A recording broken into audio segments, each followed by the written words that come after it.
Assalamualaikum warahmatullahi wabarakatuh. Kita kembali lagi di channel ini bersama saya Maya Hajon. Pada video kali ini saya akan men-spill berkas-berkas apa saja yang harus teman-teman persiapkan untuk mengikuti seleksi PPG Prajabatan pada seleksi tahap awal, yaitu seleksi administrasi. Baik teman-teman, sesuai dengan informasi resmi yang telah diinformasikan oleh Kemendikbud di akun Instagram, di akun resminya, bahwa akan segera dibuka PPG Prajabatan gelombang kedua untuk tahun 2024. Nah, karena sudah ada informasi ini, berarti sudah dipastikan bahwa PPG Prajabatan gelombang kedua sebentar lagi akan segera dibuka. Ayo, jadi untuk teman-teman yang selama ini menunggu, ini merupakan momen yang pas untuk teman-teman mempersiapkan diri dengan menyiapkan berkas-berkas, karena ada beberapa berkas ini yang menjadi kendala dan mempersiapkan data ini itu lumayan rumit teman-teman, membutuhkan waktu yang cukup lama. Nah, karena di gelombang-gelombang sebelumnya itu banyak teman-teman yang men-DM dan berkomentar di kolom komentar menanyakan perihal bagaimana cara mengatasi kendala yang mereka hadapi atau yang mereka alami untuk menyiapkan berkas-berkas yang diminta oleh Kemendikbud. Baik teman-teman, langsung saja kita bahas berkas-berkas yang harus kita siapkan. Nah, ketika teman-teman sudah mendaftar nanti, maka yang diminta di situ itu adalah kelengkapan mengenai biodata diri dan kelengkapan untuk mengisi esai. Nah, video ini kita tidak membahas esainya ya teman-teman, cara mengisi esainya. Tapi untuk teman-teman, kalau teman-teman mau saya men-spill pertanyaan-pertanyaan di esai, maka silakan teman-teman berkomentar di kolom komentar. Nanti kalau ada waktu akan saya buatkan videonya atau saya men-spill pertanyaan-pertanyaan di esai agar teman-teman bisa menyiapkan diri dari sekarang. Baik teman-teman, data yang harus teman-teman lengkapi di biodata diri itu adalah informasi umum, biodata kemahasiswaan, bidang PPG, pengalaman mengikuti pelatihan, pengalaman berorganisasi, pengalaman menjadi sukarelawan, pengalaman melatih atau mengembangkan orang lain, hobi, nomor kontak darurat, dan yang terakhir adalah dokumen penting. Nah, dari beberapa data-data ini itu nanti ada kelengkapannya masing-masing teman-teman, akan kita bahas setelah ini. Nah, di sini yang data-data ini tidak semuanya harus teman-teman isi. Jadi ada beberapa data yang merupakan opsional teman-teman. Jadi tidak wajib teman-teman harus isi. Nah, di sini itu ada yang tanda tanya teman-teman. Yang tanda tanya ini itu merupakan data yang opsional. Jadi teman-teman tidak diwajibkan untuk mengisi. Nah, mari kita bahas lebih detailnya. Yang pertama itu adalah informasi umum. Nah, di sini maaf ya teman-teman, ada kesalahan dalam pengetikan, tapi akan saya sampaikan, semoga teman-teman bisa memahami. Nah, di sini itu informasi umumnya. Yang pertama itu adalah nama lengkap, kemudian jenis kelamin, alamat surel aktif. Alamat surel ini merupakan alamat email ya teman-teman. Nah, ini merupakan alamat email yang sudah teman-teman daftarkan atau teman-teman gunakan pada saat pendaftaran atau pembuatan akun SIM PKB. Nah, kemudian yang selanjutnya itu adalah NIK, itu disesuaikan dengan KTP. Nah, seperti yang saya sampaikan di awal adalah banyak teman-teman yang mengalami kendala dan yang pada akhirnya tidak mengikuti seleksi administrasi. Itu salah satunya adalah NIK teman-teman. NIK ketika disinkronkan dengan nomor KK itu dia tidak sinkron atau tidak terbaca atau tidak terdaftar di KK manapun, ataukah NIK-nya itu tidak sesuai atau tidak terdaftar di KK manapun. Nah, jadi ini teman-teman harus ke Dukcapil, dan kalau ke Dukcapil itu akan membutuhkan waktu yang cukup untuk mensinkron data teman-teman. Jadi sekarang berdasarkan informasi yang saya dapat, itu sudah ada pengecekan melalui media online. Itu kalau saya tidak salah, itu kalau kakak teman-teman itu sudah dibuatkan yang terbarunya, itu kan ada kode barnya teman-teman, kode barcode kalau saya tidak salah. Itu teman-teman tinggal mendownload aplikasi pengecekan NIK dan KK, kemudian teman-teman scan barcode yang ada di KK teman-teman. Jika tidak, maka teman-teman akan menceknya di Dukcapil. Jadi saya menyarankan ketika pendaftaran dibuka hari pertama, itu teman-teman langsung mendaftar biar teman-teman bisa tahu kendalanya. Karena ada banyak sekali teman-teman yang mengalami kendala di sini, teman-teman. Oke, selanjutnya itu adalah tempat tanggal lahir. Sorry ya teman-teman, kesalahan pengetikan lagi. Kemudian yang selanjutnya adalah nomor ponsel aktif, kemudian agama teman-teman, pendidikan terakhir teman-teman itu S1 apa D3 atau S2, alamat domisili sekarang, nomor WhatsApp aktif, bidang pendidikan terakhir, alamat sesuai KTP, dan yang terakhir adalah keterbatasan khusus atau disabilitas.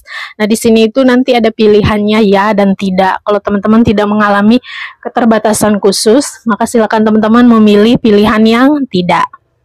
Data yang selanjutnya adalah biodata kemahasiswaan. Nah, ini juga menjadi salah satu kendala teman-teman dalam mendaftar dan membutuhkan waktu yang cukup. Itu adalah status kelulusan teman-teman. Ada yang sudah lulus, sudah mendapatkan ijazah, tapi ketika mendaftar itu NIM, nama dan tanggal ijazah serta nomor ijazahnya itu tidak terdeteksi. Nah, masalah ini biasanya terjadi adalah pihak kampus belum memasukkan data terbaru teman-teman atau belum mengirimkan data terbaru teman-teman ke PD Dikti. Sehingga yang tercatat di PD Dikti itu teman-teman masih aktif menjadi mahasiswa, bukan sudah dinyatakan lulus. Jadi, saya menyarankan nanti teman-teman mencek status kelulusan teman-teman di data PD Dikti. Nah, untuk mencek status kelulusan teman-teman di data PD Dikti, nanti linknya akan saya sematkan di kolom deskripsi. Nah, kalau seandainya teman-teman sudah dinyatakan lulus, maka puji Tuhan, kita mensyukuri itu.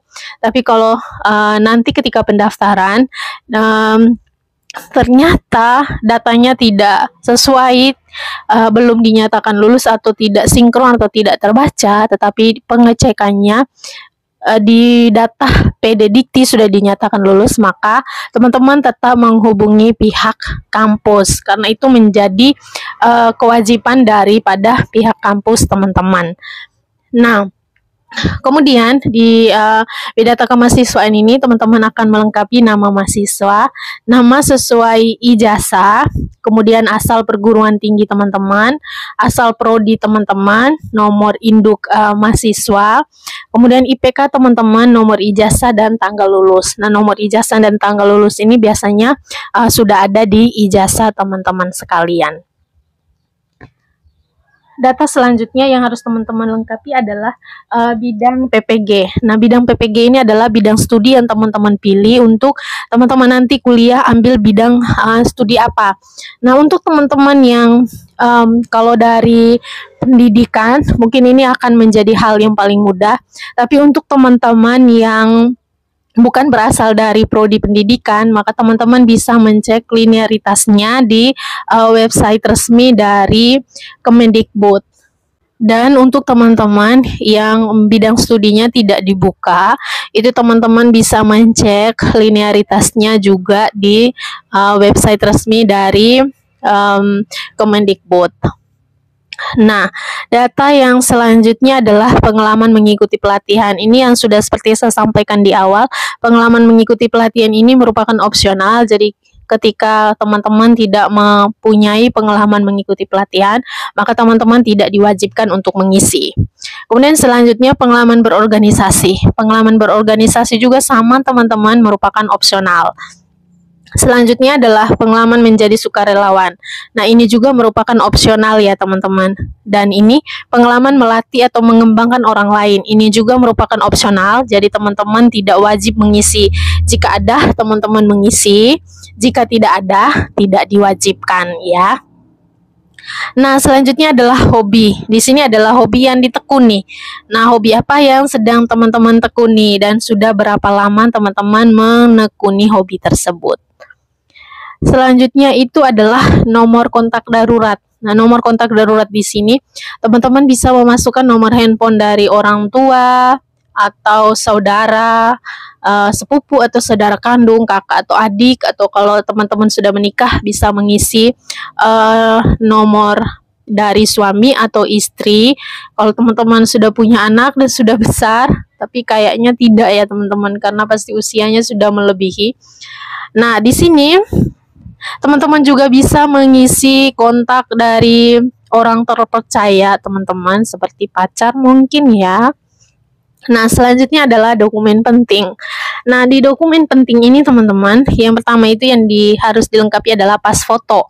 Pas foto di sini harus berlatar belakang biru. Kalau saya tidak salah ingat itu ukurannya 4x6 atau 3x4 itu teman-teman. Saya lupa, tapi teman-teman bisa menyiapkan foto itu.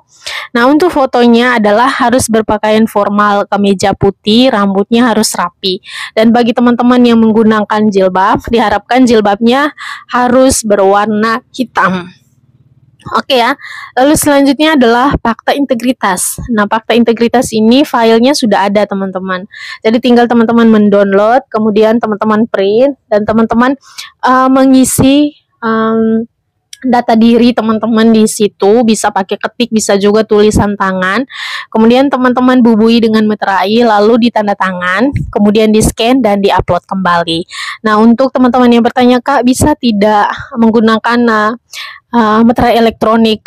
Kayaknya bisa ya teman-teman, tapi karena di sini tidak ada aturan pastinya, jadi kemungkinan itu bisa menggunakan meterai elektronik, tapi teman-teman harus mematuhi tata cara penggunaan meterai elektronik. Nah, itu saja teman-teman data yang harus dipersiapkan. Jadi inti dari video ini adalah data yang paling penting dan membutuhkan waktu yang cukup untuk menyelesaikan dan melengkapi data ini. Dan juga banyak teman-teman yang akhirnya tidak lulus seleksi administrasi, dan akhirnya tidak ada juga yang tidak mengikuti tes PPG karena dua persoalan tadi teman-teman, di NIK dan KK, serta status kelulusan teman-teman di PD Dikti. Jadi dua data itu yang harus teman-teman persiapkan dari sekarang. Baik teman-teman, selain data yang harus dipersiapkan dengan baik adalah kesehatan teman-teman dan juga banyak belajar, karena inti dari seleksi administrasi ini adalah asalkan teman-teman itu sudah dinyatakan lulus, program studi yang teman-teman ikuti itu linear dan sesuai, maka teman-teman sudah bisa dinyatakan lulus seleksi administrasi. Yang menjadi titik penentu teman-teman mengikuti PPG Prajabatan atau tidak itu adalah di seleksi substantif dan seleksi wawancara. Jadi perbanyak belajar dari sekarang. Saya mendoakan semoga teman-teman yang mengikuti seleksi PPG Prajabatan dan yang menonton video ini semuanya lulus. Amin. Baik teman-teman, jika teman-teman merasa video ini bermanfaat, maka jangan lupa like, komen, dan share ke teman-teman yang lainnya agar teman-teman yang lainnya juga mendapatkan manfaat dari video ini, dan kita sama-sama saling membantu mempersiapkan berkas-berkas yang akan kita upload di seleksi PPG Prajabatan agar kita semua bisa lolos seleksi administrasi. Oke teman-teman, sekian dulu video kita kali ini. Sampai jumpa lagi di video selanjutnya. Wassalamualaikum warahmatullahi wabarakatuh.